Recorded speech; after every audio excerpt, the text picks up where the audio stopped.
अस्सलामुअलैकुम। पेशे खिदमत है अंबर नाग मारिया सीरीज की कहानी थ्यूसोंग का दुश्मन नाग, तीसरा हिस्सा। अंबर और थ्यूसोंग ने नाग सांप को जो पतली सुई जितना था रुमाल में लपेट लिया और फिर अंबर ने उसे अपनी जैकेट के अंदर सीने के साथ लगा लिया। दूसरी जानिब थ्यूसोंग ने नन्ही सी कमला को भी रुमाल में लपेटकर अपनी जैकेट के अंदर छुपा लिया।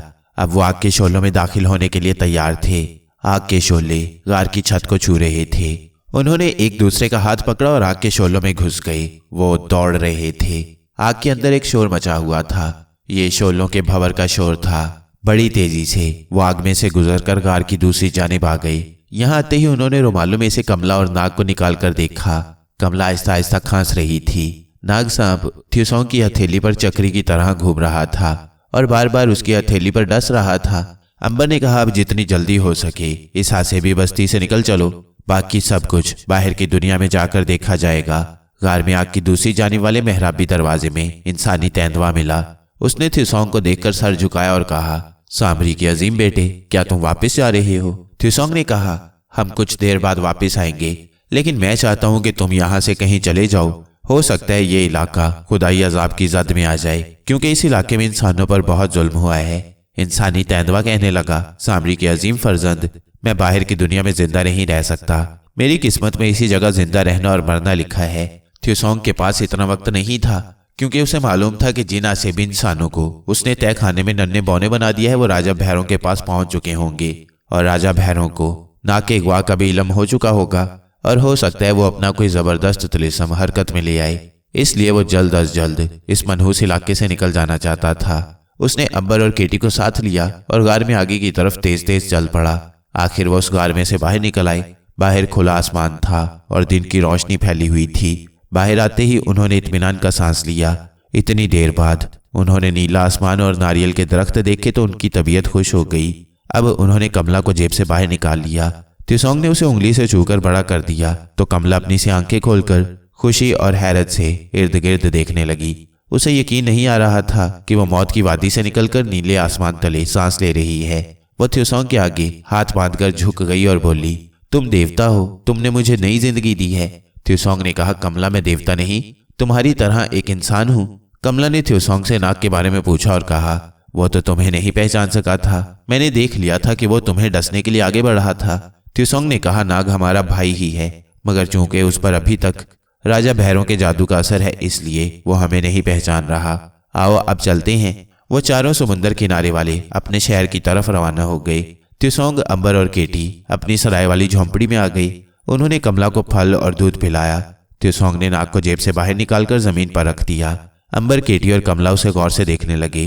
अंबर ने सांप की आवाज में नाग से कहा, नाग मैं अंबर हूं, क्या तुम मुझे नहीं पहचानते? नाग की सीटी जैसी आवाज आई, मैं किसी अंबर को नहीं जानता। तुम लोग मुझे मेरे आका राजा भैरों से छीन कर ले आए हो, मैं तुम्हें जिंदा नहीं छोड़ूंगा। केटी ने कहा, होश में आओ नाग भैया, हमें पहचानने की कोशिश करो, मैं केटी हूं। नाग जवाब देने के बजाय अपना नन्हा सा फन उठाकर केटी पर हमला करने के लिए आगे लपका। थ्यूसोंग ने नाग सांप की दुम पर उंगली रख दी और अंबर से कहा, राजा भैरों के जादू का शदीद असर है। मेरा ख्याल था कि शायद अपनी असली दुनिया की फिजा में आकर इस जादू का असर खत्म हो जाएगा, मगर ऐसा नहीं हुआ। केटी ने कहा, लेकिन खुदा का शुक्र है कि हम नाग भैया को वहां से निकाल लाने में कामयाब हो गई हैं। इसके जादू का तोड़ भी तलाश कर लेंगे। कमला कहने लगी, भगवान के लिए मुझे मेरे घर छोड़ाओ, मैं अपने बच्चों से मिलने के लिए बेताब हो रही हूँ। अंबर ने पूछा, कमला बहन तुम्हारा कस्बा यहाँ से कितनी दूर है? कमला ने कहा, यहाँ से शुमाल मशरिक की तरफ एक दिन के सफर पर मेरा कस्बा समुद्र के किनारे आबाद है, मुझे मेरे बच्चों के पास ले चलो। अंबर कहने लगा, थ्यूसोंग मेरा ख्याल है मैं कमला बहन को उसके घर पहुंचा देता हूँ, तुम लोग यहीं रहकर मेरा इंतजार करो। केटी ने कहा, तो फिर तुम आज ही रवाना हो जाओ ताकि शाम तक कमला को घर पहुंच जाकर रातों रात वापस आ जाओ, क्योंकि हमें नाग के जादू का तोड़ तलाश करने के लिए भी मशवरा करना होगा। अंबर बोला, थ्यूसोंग तुम्हारा क्या ख्याल है? थ्यूसोंग कहने लगा, जैसे तुम्हारी मर्जी, अभी मालूम कर लेते हैं कि शुमाल मशरिक की जानिब कोई काफिला कब जाता है। तुम कमला को लेकर चली जाना। फिर सराय के मालिक ने उन्हें बताया कि शुमाल मशरिक की तरफ काफिला 3 दिन बाद जाएगा, लेकिन उसने अंबर को 2 घोड़े फराहम कर दिए। अंबर ने कुछ खाने पीने का सामान साथ लिया, कमला को घोड़े पर बिठाया और उसे साथ लेकर उसके कस्बे की तरफ रवाना हो गया। वो दिन के 9 बजे के करीब रवाना हुए थे। अंबर का अंदाजा था कि वो रात के 9 बजे तक कमला के कस्बे में पहुंच जाएंगे। उनके जाने के बाद थ्यूसोंग ने नाग को बड़ा ना किया बल्कि छोटा ही रहने दिया। और उसे एक लकड़ी की डब्बी में बंद करके ऊपर ढक्कन लगाया और अपनी जेब में रख लिया। सराय के मालिक ने उनसे पूछा कि वो इतने दिन कहाँ रहे। त्युसोंग और केटी का ख्याल था कि उन्हें जमीन के अंदर आसेबी बस्ती में 2 दिन और 2 रातें गुजरी होंगी, मगर जब सराय के मालिक ने उन्हें बताया कि वो पूरे 20 दिन अपनी झोंपड़ी से गायब रही हैं तो वह हैरान रह गए। त्युसोंग बोला, हम अपने एक रिश्तेदार बुजुर्ग से मिलने दूसरे शहर चले गए थे। अब हमारा भाई अंबर अपनी एक रिश्तेदार लड़की को उसके घर छोड़ने गया है। वापस आएगा तो हम यहाँ से चले जाएंगे। सराय के मालिक ने पूछा, आप किस शहर जाएंगे? केटी खामोश रही। त्युसोंग बोला, हस्तिनापुर जाएंगे। सराय का मालिक बोला, हस्तिनापुर में तो आजकल कोरू पांडु की जंग का खतरा है। दोनों खानदान राजपाट और तख्त के लिए एक दूसरे से लड़ झगड़ रहे हैं। शहर की हालत ठीक नहीं है। त्युसोंग कहने लगा, हस्तिनापुर में हमारी एक बहन रहती है, हमें उसकी खैरियत भी तो मालूम करनी होगी। सराय का मालिक कहने लगा, अगर वहां के हालात खराब हुए तो तुम बेशक अपनी बहन को लेकर मेरे पास यहाँ आ जाना, तुम्हारी खिदमत करके मुझे खुशी होगी। त्युसोंग ने मुस्कुराते हुए सराय के मालिक का शुक्रिया अदा किया। वो चला गया। केटी ने त्युसोंग से कहा, नाग अगरचे जादू के असर में है, मगर बहरहाल वो हमारे पास वापिस आ गया है, लेकिन अभी राजा बहरों की मनहूस और खतरनाक बस्ती को तबाह करने का काम बाकी है। त्युसोंग कहने लगा, मुझे एहसास है कि राजा बहरों इंसानियत के नाम पर एक धब्बा है और उसकी वजह से बाहर की दुनिया के इंसान अगवा होकर वहां हलाक होते रहेंगे, लिहाजा उस बस्ती को तबाह करना हमारा इंसानी फर्ज है। केटी बोली, लेकिन हम उसे बाहर रहकर कैसे खत्म कर सकते हैं? वहां होते तो कोई तरीका तलाश किया जा सकता था। त्युसोंग कहने लगा, मुमकिन है यहाँ कोई सबील बन जाए, और यह भी मुमकिन है कि राजा बहरों की मौत और उसकी बस्ती की तबाही के बाद नागपर से उसके जादू का असर भी खत्म हो जाए। केटी ने कहा, तो फिर इस सिलसिले में हमें क्या करना चाहिए? त्युसोंग कहने लगा, अंबर वापस आ जाए तो उससे मशवरा करते हैं, कोई ना कोई रास्ता निकालना ही पड़ेगा। केटी ने कुछ सोच कर कहा, इस सिलसिले में हम गार वाले बुजुर्ग इंसान से भी मदद ले सकते हैं, हो सकता है वो हमें कोई तरीका बता दे। त्युसोंग बोला, ये तो तुमने ठीक कहा केटी, अंबर आ जाए तो हम गार वाले बुजुर्ग इंसान के पास जाते हैं। फिर कुछ सोचकर बोला, लेकिन जब हम वापस आ रहे थे तो वो बुजुर्ग गार में नहीं था, हालांकि जाती दफा वो हमें उसी गार में बैठा मिला था। अब केटी को भी ख्याल आया कि वाकई जब वो गार में भागते हुए वापस आ रहे थे तो गार में वो जगह खाली थी जहां जाती दफा उन्हें बुजुर्ग इंसान आलती पालती मारे बैठे मिला था, और उसने उन्हें अपने पांव की राख दी थी कि जिसके सर पर लगाने से उन पर जादू का असर नहीं हो सकता था। केटी बोली, त्युसोंग वो एक पहुंचा हुआ बुजुर्ग है, हो सकता है वो वहां से गायब होकर किसी दूसरे मुल्क में चला गया हो। त्युसोंग कहने लगा, मुमकिन है, लेकिन हमें एक बार उसी गार में जाकर बुजुर्ग इंसान को ढूंढना होगा। केटी ने कदरे तशवीश से कहा, त्युसोंग उस गार में जाने को मेरा दिल नहीं मानता, पहले ही हम बड़ी मुश्किल से नाग को वहां से निकाल कर लाई हैं, कहीं ऐसा ना हो कि हम फिर किसी आफत में उलझ जाएं। त्युसोंग ने आखिर में यही कहा कि हमें अंबर के आने तक इंतजार करना चाहिए। उसी रात के पिछले पहर अंबर भी कमला को उसके कस्बे में छोड़कर वापस आ गया। जब उसे केटी और त्युसोंग ने सारी बातें बताई तो वो सोचने के बाद बोला, कुछ भी हो, मेरा तो यही मशवरा है कि हमें उस गार में दोबारा जाकर बुजुर्ग इंसान का खोज लगाना होगा, क्योंकि नाग के जादू का तोड़ और राजा भैरों को खत्म करने का कोई रास्ता हमें वो बुजुर्ग ही बता सकता है, या कम से कम वो हमें कोई मुफीद मशवरा ही दे सकेगा। त्युसोंग ने कहा, इस वक्त तो रात है, मेरा ख्याल है हमें सुबह गार की तरफ चल पड़ना चाहिए। अंबर कहने लगा, लेकिन हम तीनों क्यों जाएं? इसकी क्या जरूरत है? सिर्फ मैं चला जाऊंगा, तुम लोग यहाँ रहकर नाग की हिफाजत करना। मैं नाग को वापस उस मनहूस गार में ले जाने के हक में नहीं हूँ। बात तो तुम्हारी ठीक है, त्युसोंग बोला, लेकिन मेरा मशवरा ये है कि तुम और केटी नाग वाली डिब्बिया लेकर इस झोंपड़े में ठहरो और मैं बुजुर्ग इंसान की तलाश में वापस गार में जाता हूँ, क्योंकि बुजुर्ग इंसान से मैं पहले भी मिल चुका हूँ। अंबर ने साथ जाने पर थोड़ा सा इसरार किया, फिर वो मान गया। दूसरे दिन सूरज निकला और चारों तरफ रोशनी हुई तो त्युसोंग ने वो छोटी डिब्बिया जिसमें नाग छोटे से बारीक सांप की शक्ल में बंद था अंबर को दी और कहा, इसे किसी हालत में भी अपने से जुदा मत करना, हर वक्त अपनी जेब में रखना। मैं जल्दी वापस आने की कोशिश करूंगा। तुम्हारा खच्चर मैं अपने साथ ले जा रहा हूँ। त्युसोंग खच्चर पर बैठकर समुद्र से हटकर जंगल की वादी की तरफ रवाना हो गया और दोपहर के वक्त वो वादी में पहुंच गया। यहाँ कहीं कहीं ऊंची नीची जमीन पर नारियल और इमली के दरख्तों के झुंड थे। यहाँ से उन पहाड़ियों का छोटा टीला नजर आ रहा था जिसके नीचे राजा भैरों की मकरूआ से भी बस्ती थी। उसे दूर से वो जगह भी नजर आ रही थी जहां उस गार का शगाफ था जिसके अंदर से राजा भैरों की आसेबी बस्ती को रास्ता जाता था। त्युसोंग देर तक खच्चर पर सवार वादी में टीलों के आसपास चक्कर लगाता रहा। जब उसे बुजुर्ग इंसान का कहीं कोई निशान ना मिला तो वो एक जगह दरख्तों के नीचे बैठ गया। उसे वहां बैठे हुए थोड़ी देर ही गुजरी होगी कि उसे किसी का आहिस्ता आहिस्ता कराहने की आवाज सुनाई दी। ये आवाज उसके करीब से आ रही थी। ये किसी लड़की की आवाज लगती थी जो सख्त तकलीफ में थी। त्योसोंग उठ खड़ा हुआ और उधर को चला जिधर से ये आवाज आ रही थी। उसने कान लगाकर सुना तो ये आवाज एक झाड़ी में से आ रही थी। ये झाड़ी चंबेली की थी और शाखों पर सफेद फूल खिल रहे थे। त्योसोंग बड़ा हैरान हुआ क्योंकि वहां कोई लड़की नजर नहीं आ रही थी, लेकिन कराहने की आवाज बराबर आ रही थी। उसने झुककर गौर से देखा तो उसे एक तीर दिखाई दिया। ये तीर चंबेली की झाड़ी में एक जगह उसकी शाख में खुपा हुआ था। त्योसोंग ने गौर से सुना तो आवाज उस जगह से आ रही थी जहां चंबेली की शाख में तीर खुपा हुआ था। त्योसोंग ने तीर बाहर खींच दिया। तीर के बाहर निकालते ही लड़की के कराहने की आवाज बंद हो गई। त्योसोंग ताज्जुब से तीर को देख रहा था। उसी कराहने वाली लड़की की आवाज आई, तुम्हारा शुक्रिया मेरे भाई। त्योसोंग ने हैरानी से पूछा, तुम कौन हो बहन? लड़की की आवाज आई, मैं चंबेली की बेल हूं भाई, जिसकी शाख में से तुमने तीर निकाला है। ये तीर एक अनाड़ी शिकारी ने हिरन पर चलाया था कि मुझे आन लगा। तब से मैं दर्द से करा रही हूं, मगर मेरी आवाज सिवाय तुम्हारे और किसी ने नहीं सुनी।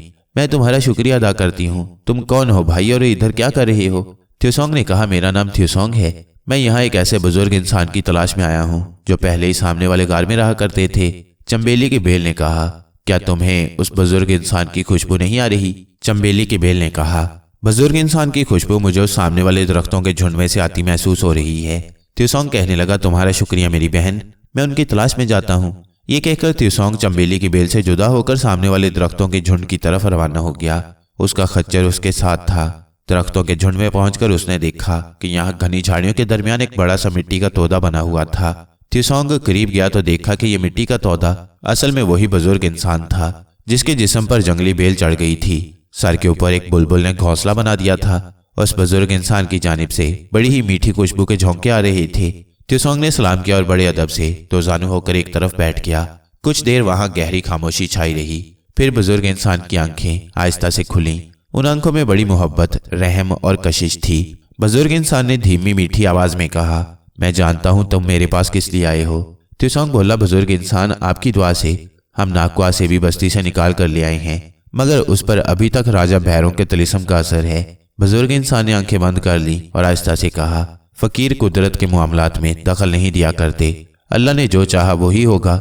जादू का असर वक्त आने पर अपने आप खत्म हो जाएगा। त्योसोंग बोला, बुजुर्ग इंसान, राजा भैरों ने खल के खुदा को परेशान कर रखा है। उसकी आसेबी बदरूहें साल में शहर को जाती हैं और वहां से एक औरत या मर्द को बेहोश करके ले जाती हैं और फिर मीनारों के अंदर उसको आग में जिंदा जला दिया जाता है। हम खल के खुदा को राजा भैरों के जुल्म सितम से निजात दिलाना चाहते हैं। क्या आप इस सिलसिले में हमारी मदद नहीं करेंगे? बुजुर्ग इंसान खामोश रहे, कोई जवाब ना दिया। फिर उनकी धीमी आवाज आई, जिस शगाफ से तुम आसेबी बस्ती के गार में दाखिल हुए थे उसके नीचे बाहर की जानिब जमीन खोद कर देखो। शगाफ के दरवाजे के नीचे जमीन के अंदर तुम्हें तेल की छोटी सी नाली बहती नजर आएगी। उस जमीन के अंदर राजा भैरों की आसेबी बस्ती के नीचे उस तेल की कुदरती नालियों का जाल बिछा है। ये तेल बहुत जल्दी आग पकड़ लेता है। तुमने उस तेल को आग लगा दी तो जुल्म की बस्ती हमेशा के लिए खत्म हो जाएगी। अब तुम जा सकते हो। त्योसोंग ने शुक्रिया अदा किया, सलाम किया और खच्चर पर बैठकर वापस शहर की तरफ चल पड़ा। शाम होने से पहले पहले वो अंबर और केटी के पास पहुंच गया। बुजुर्ग इंसान के साथ उसकी जो बात हुई थी वो अंबर और केटी को बता दी। केटी कहने लगी, इसका मतलब है कि नाग के तिलिस्म का तोड़ उस बुजुर्ग इंसान के पास भी नहीं है। त्योसोंग ने कहा, असल में बुजुर्ग इंसान इन मामलात में दखल अंदाजी नहीं करना चाहता। बाज ऐसे मामलात होते हैं जिनमें ये लोग दखल नहीं किया करते और उसे हालात पर छोड़ देते हैं। केटी कहने लगी, लेकिन आसेबी बस्ती के नीचे बहते खतरनाक तेल के जाल का तो उन्होंने तुम्हें बता दिया। अंबर बोला, शायद इसलिए कि इसमें लोगों की भलाई थी, आम लोगों की भलाई थी।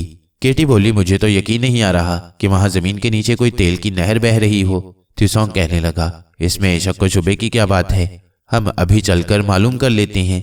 अंबर ने मशवरा दिया कि अभी शाम होने वाली है, बेहतर है कि दूसरे रोज सुबह को चले। चुनाची वो अगले दिन का इंतजार करने लगे। नाग उसी तरह छोटे साइज में लकड़ी की छोटी डब्बी में बंद अंबर की जेब में पड़ा था। जिस वक्त भी अंबर डब्बी को खोलकर नाग से बात करने की कोशिश करता तो वो अपना नन्हा सा फन फैलाकर उसे डसने के लिए लपकता। अगले रोज जब सूरज काफी ऊपर आ गया तो अंबर, केटी और त्योसोंग खच्चरों पर बैठे और गार वाली वादी की तरफ चल पड़े। आधे घंटे बाद वो उस छोटी सी प्यालानुमा वादी में आ गए जिसके चारों तरफ ऊंचे ऊंचे पहाड़ थे और सामने पहाड़ की दीवार में गार का शगाफ एक लकीर की शक्ल में नजर आ रहा था। त्योसोंग ने अपने साथ एक कुदाल भी रख ली थी क्योंकि उसे बुजुर्ग इंसान की बातों पर पूरा यकीन था। टीकरियों और जंगली झाड़ियों में से गुजरते हुए ये तीनों दोस्त गार वाले शगाफ के पास आकर खच्चरों से उतर गए। त्सोंग शगाफ के पास आया और झुककर जमीन पर से छोटे छोटे संगरेजों और पत्थरों को पांव से हटाने लगा। केटी को अभी तक यकीन नहीं था कि इस जगह जमीन के नीचे तेल बह रहा है। अंबर ने त्सोंग से कहा, मेरा ख्याल है यहाँ किसी जगह कुदाल चलाकर देखते हैं। त्सोंग ने कुदाल अंबर के हाथ में थमा दी और कहा, यह काम तुम बड़ी अच्छी तरह से कर सकते हो। अंबर ने कुदाल पकड़कर जमीन पर जोर से मारी। उसकी ताकत इतनी ज्यादा थी कि कुदाल जमीन में आधी से ज्यादा धंस गई और जब अंबर ने मिट्टी को बाहर निकाला तो नीचे उन्हें सब्ज रंग का मोबिल ऑयल जैसा तेल बहता नजर आया। त्सोंग ने केटी की तरफ देखा और बोला, तुम्हें अब भी यकीन नहीं आया क्या? केटी ने झुककर देखा तो वाकई जमीन के नीचे मोबिल ऑयल की तरह का सब्ज तेल बह रहा था जिसमें से तेज बू निकल रही थी। अंबर ने कहा, यह इस तेल के गैस की बू है। त्सोंग कहने लगा, बुजुर्ग इंसान ने कहा था कि यह तेल नालियों की शक्ल में इस सारी वादी के नीचे फैला हुआ है। केटी बोली, इसका मतलब है कि राजा भैरों की आसेबी बस्ती इस तेल के ज्वालामुखी के ऊपर आबाद है। अंबर ने कहा, दूसरे लफ्जों में हम ये कह सकते हैं कि जुल्म की बस्ती, गुनाह की बस्ती दोजख की आग के ऊपर बनी हुई और किसी वक्त भी जलकर आग हो सकती है। त्सोंग कहने लगा, यही बुजुर्ग इंसान का मकसद था। उन्होंने एक तरह से हमें इस बात का इशारा दिया है कि ये तेल और इसकी गैस दोजख की आग है। अगर हम इसको आग दिखा दे तो राजा भैरों की सारी बस्ती उसकी बदरूहों के साथ जहन्नुम के शोलों में जलकर राख हो जाएंगी। केटी ने कहा, तो फिर नेकी के काम में देर नहीं करनी चाहिए, हम इसी जगह से इस तेल की नाली को आग लगा देते हैं। त्सोंग और अंबर ने वहीं से 2 पत्थर उठाए जिनको आपस में रगड़ने से आग की चिंगारियां पैदा होती थीं। पत्थरों की रगड़ से चिंगारियां निकली। ये चिंगारियां जमीन के अंदर बहते तेल की नाली पर गिरी तो एक हल्के से धमाके के साथ तेल में आग लग गई। ये आग जमीन के अंदर ही अंदर नाली के साथ नीचे फैलती चली गई। अंबर ने कहा, अब हमें यहाँ से वापस निकल जाना चाहिए क्योंकि इस जमीन के अंदर सारे इलाके में तेल फैला हुआ है। जब ये आग सारे तेल तक पहुंच गई तो इसकी गैस बाहर निकलने के लिए रास्ता तलाश करेगी और जब उसे कोई रास्ता ना मिला तो आसेबी बस्ती की वादी का ये प्याला धमाके से उड़कर रेजा रेजा हो जाएगा। वो जल्दी से खच्चरों पर बैठे और खच्चरों को तेज तेज चलाते वादी के इलाके से निकलकर दूर एक टीकरी पर जाकर रुक गए। उन सबकी निगाहें दूर प्यालानुमा वादी पर जमी हुई थीं, जहां थोड़ी देर बाद एक धमाका होने वाला था और आसेबी बस्ती को बदरूहों समेत हमेशा हमेशा के लिए जहन्नुम की आग में जलकर भस्म हो जाना था। वादी में एक सन्नाटा छाया था। तूफान आने से पहले ऐसी ही खामोशी छा जाती है। केटी ने आहिस्ते से कहा, मालूम होता है कि किसी जगह किसी वजह से आग बुझ गई है। ये बात अभी उसके मुंह में ही थी कि वादी के कोने में एक जगह हल्का सा धमाका हुआ और जमीन का एक हिस्सा रेजा रेजा होकर ऊपर को उछला। इसके बाद धमाके शुरू हो गए। फिर एक भयानक आवाज के साथ वादी का सारा प्याला ऊपर से नीचे हो गया। नीचे की जमीन ऊपर को उछली और जगह जगह आग लग गई।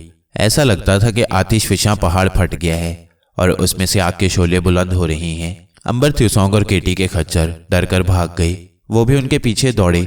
आग के शोले पहाड़ियों के कांधों तक पहुंच रहे थे। त्सोंग दौड़ते दौड़ते बोला, इस आग में राजा भैरों समेत कोई भी बदरू नहीं बची होगी। केटी ने सवाल किया, क्या बदरूहें भी जल जाती हैं? अंबर बोला, बदरूहें ही तो जलती हैं।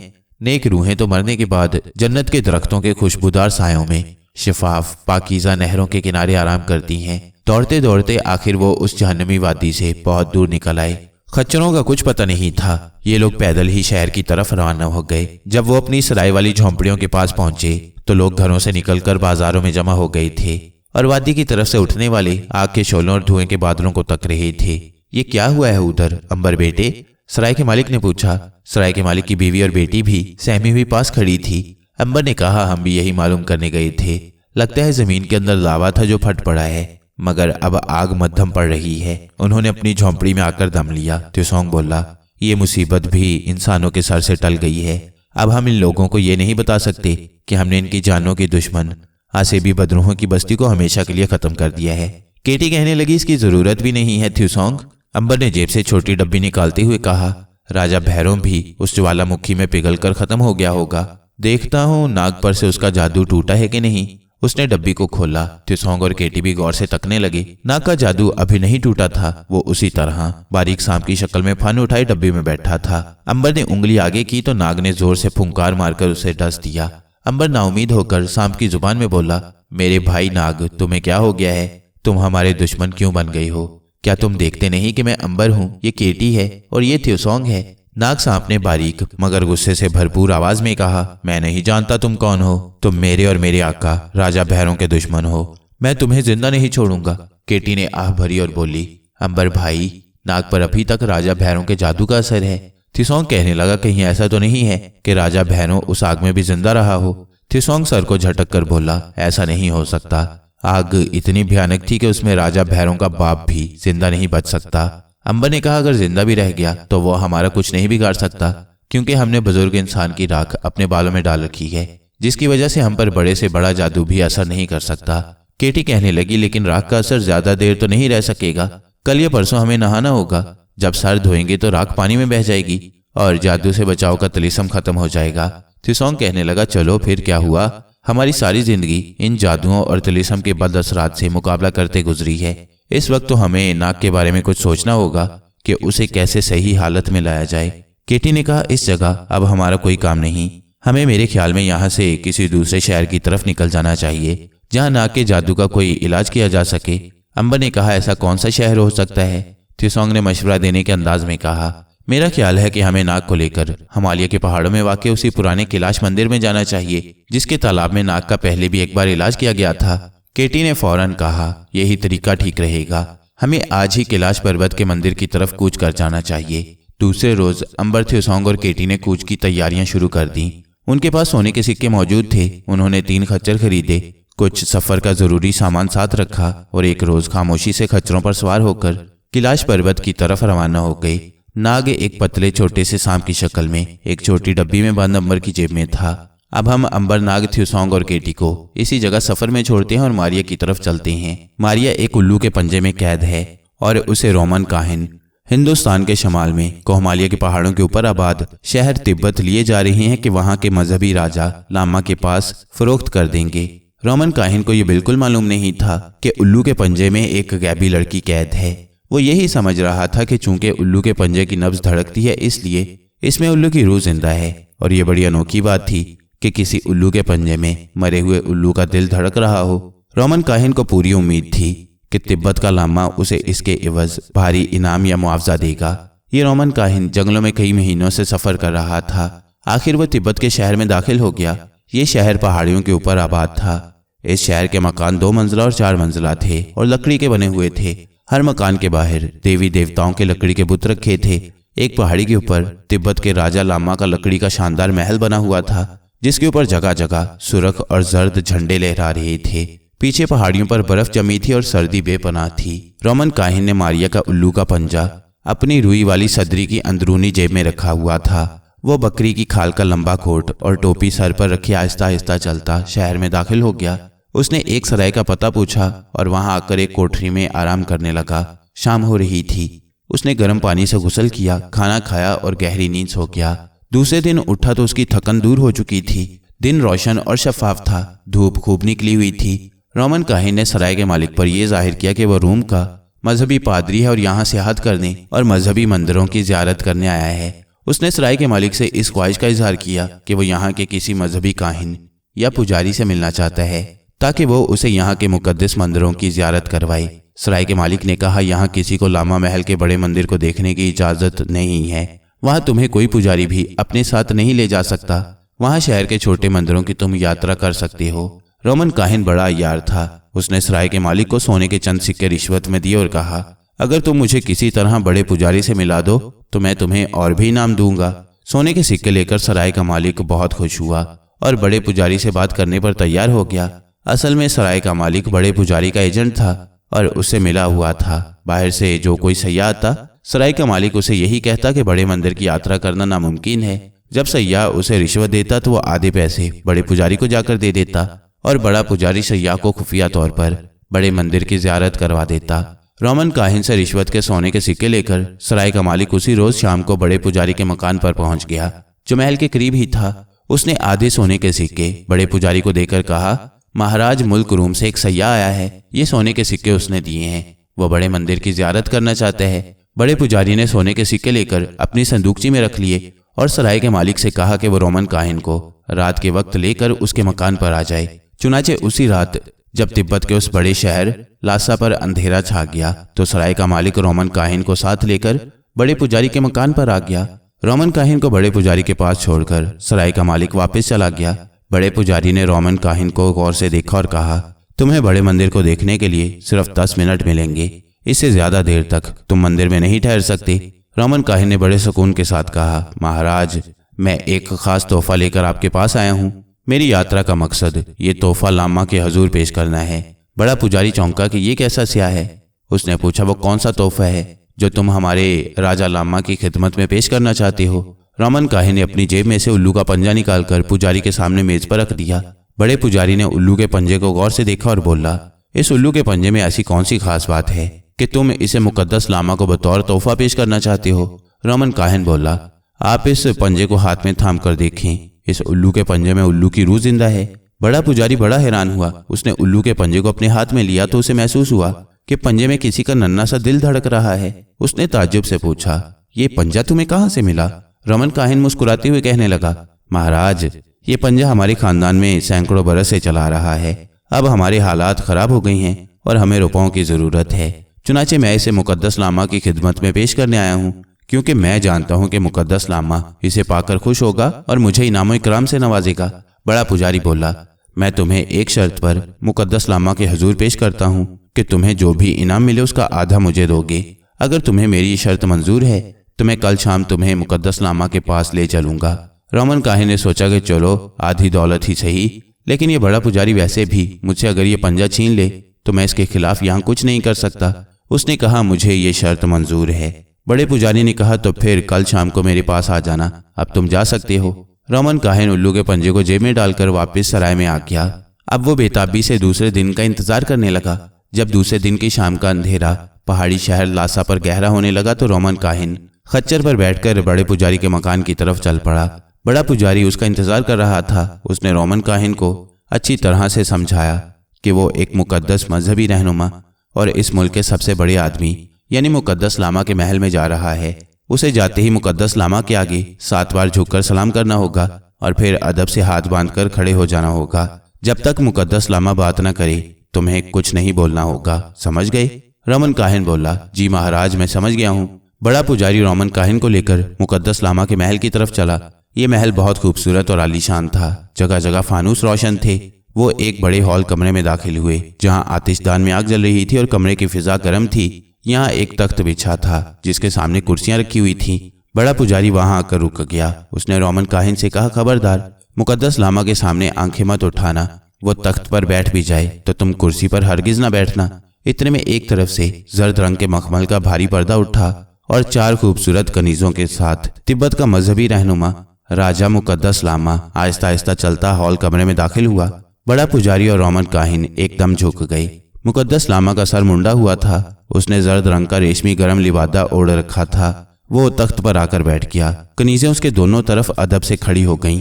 मुकद्दस लामा ने धीमी पुरसुकून आवाज में कहा, हमारे मेहमान, तुम रूम से हमारे लिए जो तोहफा लाए हो वो पेश करो। रोमन काहिन ने 7 बार झुककर सलाम किया और फिर जेब से उल्लू का पंजा निकालकर मुकद्दस लामा के हजूर पेश कर दिया। बड़े पुजारी ने कहा, मुकद्दस लामा हजूर, रोमन काहिन का कहना है कि इस उल्लू के पंजे में उल्लू का दिल अभी तक धड़कता है। मुकद्दस लामा ने उल्लू के पंजे को अपने हाथ में लेकर उस पर उंगली रख दी, फिर उंगली उठा दी और बोला, मेरे दोस्त रोमन काहिन, ये उल्लू का पंजा तो मुर्दा है, इसमें तो किसी भी जिंदा शय का दिल नहीं धड़क रहा। ये जुमला बिजली बनकर रोमन काहिन पर गिरा। उसने परेशान होकर कहा, मुकद्दस लामा हजूर, एक बार फिर जहमत करके देखिए, ये खास पंजा है, इसमें उल्लू का दिल धड़क रहा है। बड़ा पुजारी बड़ी मक्कार नजरों से रोमन काहिन को तक रहा था। असल में इस बड़े पुजारी ने अय्यारी से काम लेते हुए असली उल्लू के पंजे की जगह नकली उल्लू का पंजा रखवा दिया था। ये काम उसने सराय के मालिक से लिया था, जिसने रात के अंधेरे में जब रोमन काहिन सराय की कोठरी में सो रहा था, असली उल्लू का पंजा उसकी डबिया से निकालकर वहां एक आम उल्लू का मुर्दा पंजा रख दिया था। बड़े पुजारी को इस जिंदा उल्लू के पंजे की एक मुद्दत से तलाश थी, क्योंकि वो इस पर खास तलीसम पढ़कर मुकद्दस लामा के खिलाफ इस्तेमाल करना चाहता था, ताकि मुकद्दस लामा को अपने रास्ते से हटाकर वो खुद लामा बनकर लासा के शाही तख्त पर बैठ जाए। इस साजिश में महल की एक कनीज कंचन भी उसकी शरीक थी। रोमन काहिन के इसरार करने पर मुकद्दस लामा ने एक बार फिर उल्लू के पंजे पर हाथ रख दिया और मुस्कुराकर कहने लगा, रोमन काहिन, मैं तुम्हारा शुक्रगुजार हूँ कि तुम इतनी दूर से मेरे लिए ये पंजा लाए, मगर ये मुर्दा पंजा है और हमारे लिए बेकार है, तुम इसे वापस ले जाओ। रोमन काहिन ने जल्दी से उल्लू के पंजे को उठाकर हाथ में पकड़ा और उसे अच्छी तरह से देखा, परखा। उसमें वाकई कोई दिल नहीं धड़क रहा था। पंजा खामोश, ठंडा और मुर्दा था। रोमन काहिन सर पीट कर रह गया। उसकी समझ में नहीं आ रहा था कि ऐसा कैसे हो गया। मुकद्दस लामा तख्त से उठ खड़ा हुआ। बड़ा पुजारी झुक गया। रोमन काहिन भी झुक गया। मुकद्दस लामा कनीजों के साथ जिधर से आया था उधर को चला गया। उसके जाते ही रोमन काहिन ने परेशानी के आलम में कहा, महाराज, मेरी समझ में नहीं आता कि ये कैसे हो गया। इस पंजे में तो उल्लू का दिल धड़कता था। बड़े पुजारी ने भी अदाकारी करते हुए कहा, मैं खुद हैरान हूं कि ऐसा कैसे हो गया। जब तुमने मुझे ये पंजा दिखाया था तो उसमें वाकई उल्लू का दिल धड़क रहा था। बड़े पुजारी ने पंजा अपने हाथ में लेकर उसे दबाया और बोला, मगर अब तो उसकी धड़कन बंद हो चुकी है, यह बिल्कुल मुर्दा है। रोमन काहिन ने हैरानी से कहा, महाराज, ये कैसे हो सकता है। बड़ा पुजारी बोला, यहाँ से बाहर आ जाओ, बाहर चलकर सोचती हैं। महल से बाहर आकर बड़े पुजारी ने उल्लू का मुर्दा पंजा रोमन काहिन को देते हुए कहा, मेरे दोस्त, ये तिब्बत है, ये देवी देवताओं की नगरी है। हो सकता है कि देवी या देवता को ये बात पसंद ना आई हो कि तुम उल्लू के जिंदा पंजे को मुकद्दस लामा के हुजूर पेश करो और उसने उसके दिल की हरकत को बंद कर दिया हो।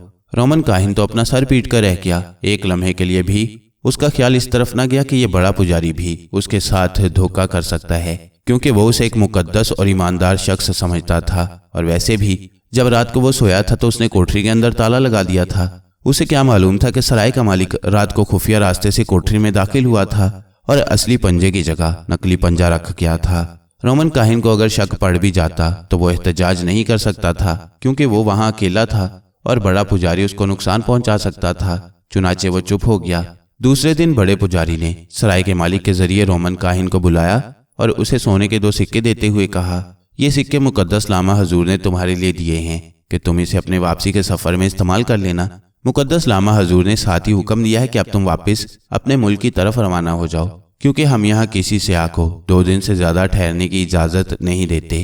रोमन काहिन को अब वहां ठहरने की जरूरत भी नहीं थी। उसने सामान बांधा और उसी रोज वापस रवाना हो गया।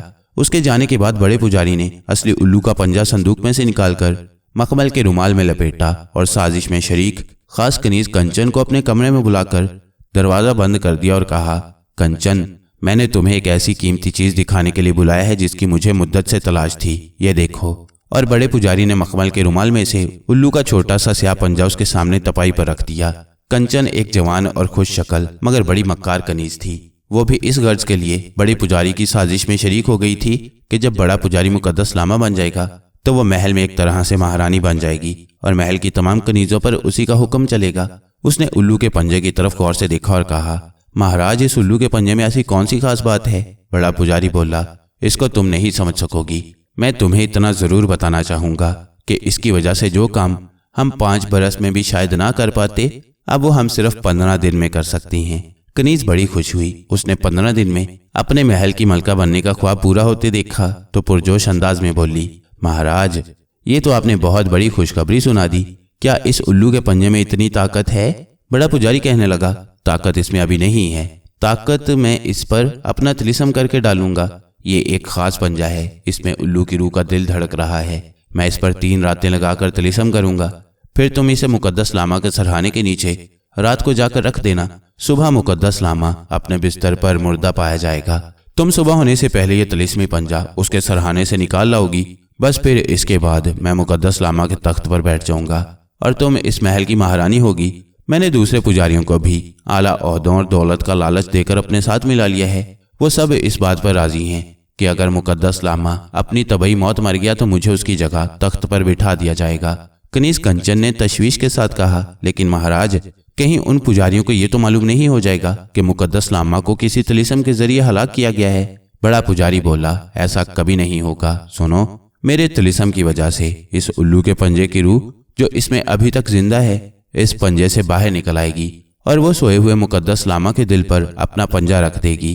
पंजा रखने से लामा का दिल बंद हो जाएगा। सब यही समझेंगे कि मुकद्दस लामा के दिल की धड़कन बंद होने से इंतकाल हो गया है। कनीज ने पूछा, लेकिन उल्लू कहाँ जाएगा। बड़ा पुजारी बोला, वो वापस इस पंजे में चला जाएगा और ये पंजा सुबह होने से पहले तुम मुकद्दस लामा के सरहाने के नीचे से निकालकर मेरे पास ले आओगी। बस उसके बाद ये तख्त और इस मुल्क की सारी दौलत और हुकूमत हमारे कदमों में होगी।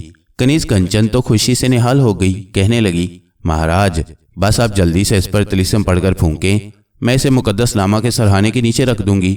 आप बिल्कुल फिक्र न करें। बड़े पुजारी ने कनीज कंचन से कहा, ठीक है, अब तुम जाओ, मैं आज रात को ही इस पंजे पर अपना तिलिस्मी अमल शुरू कर दूंगा। उसी रात बड़े पुजारी ने आधी रात को अपने खास तहखाने में जाकर 3 दिए रोशन करके अपने सामने चौकी पर रख लिए। उसके सामने लोबान सुलगाकर आलती पालती मारकर बैठ गया और तिलिस्मिया श्लोकों को पढ़ना शुरू कर दिया। उल्लू का पंजा निकालकर उसने चौकी पर 3 रोशन चिरागों के दरमियान में रख दिया। वो सुबह होने तक अश्लोक पढ़ पढ़कर उल्लू के पंजे पर फूंकता रहा। उल्लू के पंजे में कैद मारिया ने सब कुछ सुन लिया था। उसे बड़े पुजारी की साजिश का भी इल्म हो चुका था, मगर वो अभी तक पंजे के अंदर बेबस और साकित थी। ना बोल सकती थी, ना अपने गैबी हाथ पांव को हरकत दे सकती थी। बड़े पुजारी ने 3 रातों तक अपना तिलिस्मी अमल जारी रखा। जब तिलिस्म का अमल पूरा हो गया तो उसने उल्लू के पंजे पर 7 बार फूंक मारी और खुशी से बोला, अब ये पंजा मेरा काम करेगा। उसने शाम को कनीज कंचन को बुलाकर कहा, मैंने पंजे पर तिलिस्मी अमल पढ़कर फूंक दिया है। अब तुम इसे ले जाकर किसी तरह मुकद्दस लामा के बिस्तर पर उसके सरहाने के नीचे छुपा कर रख दो। कल सुबह लामा अपने शाही पलंग पर मुर्दा पाया जाएगा। कनीज कंचन ने खुशी खुशी रुमाल में लिपटा हुआ उल्लू का पंजा लेकर रख लिया और चली गई। कनीज कंचन लामा की खास कनीज थी। मुकद्दस लामा उस पर बड़ा भरोसा करता था और सिर्फ उसी को इजाजत थी कि वो रात को मुकद्दस लामा का बिस्तर बिछाकर वहां मुकद्दस लोबान सुलगाए। चुनाचे उस रात भी कनीज कंचन जब मुकद्दस लामा की ख्वाबगाह में उसका बिछौना ठीक करने और मुकद्दस लोबान सुलगाने गई तो उसकी जेब में तिलिस्मी उल्लू का पंजा छुपा हुआ था। कनीज ने जब देखा कि ख्वाबगाह में उसके सिवा और कोई नहीं है तो उसने मुकद्दस लामा का बिछौना ठीक करते हुए उसके सरहाने के नीचे उल्लू का पंजा रख दिया। उस पंजे पर जो तिलिस्म किया गया था उसका असर ठीक आधी रात के बाद शुरू होने वाला था। जब बड़े पुजारी के कहने के मुताबिक उल्लू के पंजे के अंदर से उल्लू की रूह बाहर निकलेगी और अपना पंजा लामा के सीने पर ऐन दिल के ऊपर रख देगी, जिससे फौरन ही मुकद्दस लामा का दिल धड़कना बंद कर देगा। कनीज कंचन बिस्तर पर जर्द फूल रख रही थी कि मुकद्दस लामा 2 कनीजों के साथ ख्वाबगाह में दाखिल हुआ।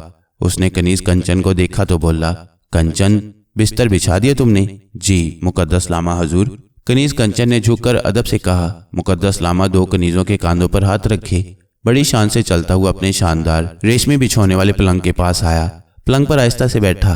कनीजों ने फौरन उसका रेशमी स्लीपर उसके पांव से उतारकर अलग कालीन पर रख दिया और उसके पांव खुशबू वाले पानी से धोकर साफ कपड़े से पोंछे। मुकद्दस लामा ने उन्हें चले जाने का हुक्म दिया। दोनों कनीजें 7 बार सर झुकाकर वहां से चली गईं। अब ख्वाबगाह में सिर्फ लामा की खास कनीज कंचन ही रह गई थी। मुकद्दस लामा आहिस्ता से बिस्तर पर लेट गया और अपना सर सरहाने पर रखते हुए बोला, कंचन तुमने मेरी बड़ी खिदमत की है। आज मैं बहुत थक गया हूँ, मुझे बहुत नींद आ रही है। अब तुम भी जाकर आराम करो कंचन। कनीज कंचन ने दिल में कहा कि मुकद्दस लामा आज तुम ऐसी नींद सोओगे कि फिर कभी बेदार ना हो सकोगे। उसने झुककर मुकद्दस लामा को शब बखैर कहा और चिराग को गुल करती हुई ख्वाबगाह से बाहर निकल गई। चिराग को गुल करने से ख्वाबगाह में रोशनी गायब हो गई और अब सिर्फ खिड़की के शीशे में से बाहर निकले हुए चांद की ठंडी चांदनी ही अंदर आ रही थी। चांदनी की रोशनी ने ख्वाबगाह की फिजा को ज्यादा पुरस्कार बना दिया था। कंचन कनीज वहां से सीधी अपनी छोटी सी कोठरी में आ गई जो महल के जुनूब में बनी हुई थी। उसका दिल आज बहुत खुश था क्योंकि अब उसके रानी बनने का ख्वाब पूरा होने वाला था। सुबह मुकद्दस लामा बिस्तर पर मुर्दा पाया जाएगा और फिर तिब्बत की मजहबी कौंसल, जिसके आधे से ज्यादा पुजारी बड़े पुजारी ने रिश्वत देकर खरीद लिए हैं, उसके लामा बनने का ऐलान कर देगी। कनीज कंचन ऐसे ही सुहाने ख्वाब देखते देखते सो गई। रात आहिस्ता आहिस्ता गुजरने लगी। बाहर हिमालय के सफेद बर्फपोश पहाड़ों पर झुका हुआ चांद भी चुप साधे हुए था, जैसे किसी अहम वाक़ये को देखने के लिए चलते चलते रुक गया हो। उसकी जर्द चांदनी मुकद्दस लामा की ख्वाबगाह के अंदर आ रही थी। मुकद्दस लामा अपने पलंग पर बेसुध सो रहा था। छत पर लगा हुआ सोने का पतरा चांदनी में चमक रहा था। उल्लू का पंजा जिस पर जबरदस्त तिलिस्म किया गया था मुकद्दस लामा के सरहाने के नीचे दबा हुआ था। उसके तिलिस्म का चक्कर शुरू हो चुका था। ठीक जब रात आधी से ज्यादा गुजर गई तो तिलिस्म ने अपना असर दिखाया और उसके अंदर जो रूह कैद थी वो आहिस्ता आहिस्ता बाहर निकलने लगी। बड़े पुजारी को तो यही मालूम था कि इस उल्लू के पंजे के अंदर मरे हुए उल्लू की रूह कैद है। उसने यही समझकर इस पर तिलिस्म किया था, मगर उसे क्या मालूम था कि पंजे के अंदर उल्लू की रूह नहीं बल्कि गैबी मारिया कैद है। ये सारा तिलिस्म मारिया पर ही हुआ था, मगर तिलिस्म इंसान के लिए नहीं बल्कि उल्लू की रूह के लिए था। इसलिए इसका असर मारिया पर सिर्फ इतना ही हुआ कि वो उल्लू के पंजे के बंद माहौल में से आहिस्ता आहिस्ता बाहर निकलना शुरू हो गई। मारिया को फौरन महसूस हो गया कि बड़े पुजारी के तिलिस्म का उस पर सिर्फ इतना ही असर हुआ है कि वो उल्लू की गिरफ्त से आज़ाद हो गई है। मारिया धुएं की एक पतली लकीर की तरह उल्लू के पंजे में से बाहर निकलने लगी। उल्लू के मनहूस पंजे से बाहर आते ही मारिया को एहसास हुआ कि वो पूरी तरह से आज़ाद है। उस पर किसी का जादू बाकी नहीं रहा। उसका इरादा, ख्यालात और ताकत सब कुछ वापस आ गया था। वो तड़पकर मुकद्दस लामा के सरहाने के नीचे से निकली और बाहर ख्वाबगाह में आ गई। अगर मारिया की जगह कोई उल्लू होता तो वो सचमुच मुकद्दस लामा के सीने पर अपना पंजा रखकर शायद उसे मार डालता, मगर चूंकि तिलिस्म उल्लू का था और पंजे के अंदर उल्लू की बजाय एक इंसान औरत बंद थी, इसलिए तिलिस्म उल्टा पड़ गया था। मारिया ने ख्वाबगाह में आते ही एक तवील और सुकून का सांस लिया और चारों तरफ देखा। इस ख्वाबगाह को उसने उल्लू के पंजे में कैद रहकर भी देखा था। उसने वो सारी बातें भी सुन ली थी जो बड़े पुजारी और कंचन कनीज के दरमियान हुई थी। उसे मालूम था कि बड़ा पुजारी मुकद्दस लामा को हलाक करके उसकी जगह खुद लामा बनकर तख्त पर बैठना चाहता था और कनीज कंचन इस साजिश में बराबर की शरीक थी। मारिया ख्वाबगाह से बाहर आ गई। बाहर आते ही उसने सबसे पहले ये काम किया कि एक गहरा सांस लेकर मालूम करना चाहा कि किसी जानिब से अंबर, नाग, केटी और थ्यूसोंग की खुशबू तो नहीं आ रही। उन चारों की खुशबू किसी जानिब से भी नहीं आ रही थी। मारिया वापस मुकद्दस लामा की ख्वाबगाह में आ गई। उसने मुकद्दस लामा को गौर से देखा। वो गहरी नींद सो रहा था। फिर वो यहाँ से निकली और महल के कोने में कनीज कंचन की कोठरी में आ गई। यहाँ चिराग जल रहा था और कनीज कंचन सो रही थी। मारिया ने उसके पलंग को पकड़कर थोड़ा सा हिलाया तो कनीज हड़बड़ाकर उठ बैठी। भौंचाल भौंचाल, वो पलंग से तड़प कर उठी और कोठरी से बाहर निकल आई। बाहर सख्त सर्दी में चांद बर्फपोश पहाड़ों के ऊपर चुपचाप था। कनीज का दिल बुरी तरह से धड़क रहा था। उसको महसूस हुआ कि अब भौंचाल नहीं है। वो डरती डरती वापस अपनी कोठरी में आ गई। मारिया उसे दिलचस्पी से तक रही थी। अभी वो इस कनीज को कुछ नहीं कहना चाहती थी। मारिया खामोशी से शाही महल में वापस मुकद्दस लामा की ख्वाबगाह में आ गई और दिन निकलने का इंतजार करने लगी। उसे मालूम था कि सुबह होने से पहले पहले कनीज कंचन मुकद्दस लामा के सरहाने के नीचे से मनहूस उल्लू का पंजा निकालकर ले जाने के लिए आएगी। रात आहिस्ता आहिस्ता गुजरती चली गई। चांद भी पहाड़ों की दूसरी तरफ चला गया। पौ फट रही थी कि मुकद्दस लामा की ख्वाबगाह के दरवाजे का पर्दा उठा और कनीज कंचन मुकद्दस लामा के सरहाने के नीचे से उल्लू का पंजा निकालने आई। उसे यकीन था कि मुकद्दस लामा मर चुका होगा। आधी रात को उल्लू ने अपने पंजे से निकलकर मुकद्दस लामा के सीने पर पंजा रखकर उसके दिल की धड़कन बंद कर दी होगी। वो बेधड़क कमरे में आ गई। उसे तो पूरा एतमाद था कि लामा मर चुका है। उसे दबे पांव चलने की जरूरत नहीं थी। मुकद्दस लामा के पलंग पर अब चांद की रोशनी नहीं पड़ रही थी। मुकद्दस लामा का चेहरा हल्के अंधेरे में था। कनीज ने आते ही सरहाने के नीचे हाथ डाला तो मुकद्दस लामा ने जैसे ख्वाब में बुड़बुड़ाते हुए कहा, कौन कौन है? कनीज को तो जैसे किसी सांप ने काट दिया हो। तेजी से हाथ सरहाने के नीचे से खींचा और बिजली की रफ्तार से ख्वाबगाह से बाहर निकल गई। मारिया भी उसी रफ्तार से कनीज के पीछे पीछे गई। कनीज ख्वाबगाह से निकली तो सीधी अंधेरे में दौड़ती बड़े पुजारी के मकान पर जाकर दरवाजे पर दस्तक दी। बड़ा पुजारी जाग रहा था क्योंकि उसे मालूम था कि कनीज उसे मुकद्दस लामा की मौत की खुशखबरी सुनाने और तिलिस्मी पंजा वापस करने आएगी। उसने जल्दी से दरवाजा खोल दिया। कनीज कंचन हाँप रही थी। वो अंदर घुसकर चारपाई पर बैठ गई। उसका सांस फूला हुआ था। उसके हाथ में तिलिस्मी उल्लू का पंजा नहीं था। बड़े पुजारी ने हैरत के साथ पूछा, तुम पंजा क्यों नहीं साथ लाई कंचन? कनीज कंचन ने सांस दुरुस्त करते हुए मुर्दा आवाज में कहा, मुकद्दस लामा जिंदा है, वो मरा नहीं। अब तो बड़े पुजारी पर जैसे बिजली गिर पड़ी। उसका मुंह खुले का खुला रह गया। ये कैसे हो सकता है? मेरा तिलिस्म कभी गलत नहीं हो सकता। मैंने उस पंजे पर 3 रातों का बिल्कुल दुरुस्त अमल किया था। ये तिलिस्म हमेशा असर करता रहा है। तुमको गलती तो नहीं लगी? कनीज बोली, मैंने खुद मुकद्दस लामा की बुड़बुड़ाहट की आवाज सुनी है। मैंने सरहाने के नीचे पंजा निकालने के लिए हाथ डाला तो वो बुड़बुड़ाया कौन है, और मैं पंजा वहीं छोड़कर बाहर को दौड़ पड़ी। अब क्या होगा? बड़े पुजारी के चेहरे पर गहरी सोच थी। उसने कहा, मुझे एक दूसरा तिलिस्मी अमल करना पड़ेगा। ये तिलिस्म मुकद्दस लामा को जिंदा ना छोड़ेगा। और हाँ, तुम आज किसी वक्त मौका पाकर लामा के सरहाने के नीचे से उल्लू का पंजा निकाल लाना। कनीज कंचन ने सांस भरकर कहा, ठीक है। मारिया गैबी हालत में पास खड़ी उनकी बातें खामोशी से सुन रही थी। आगे क्या हुआ ये जानिए इस सीरीज की अगली कहानी में, जिसका नाम है मुर्दे की राख।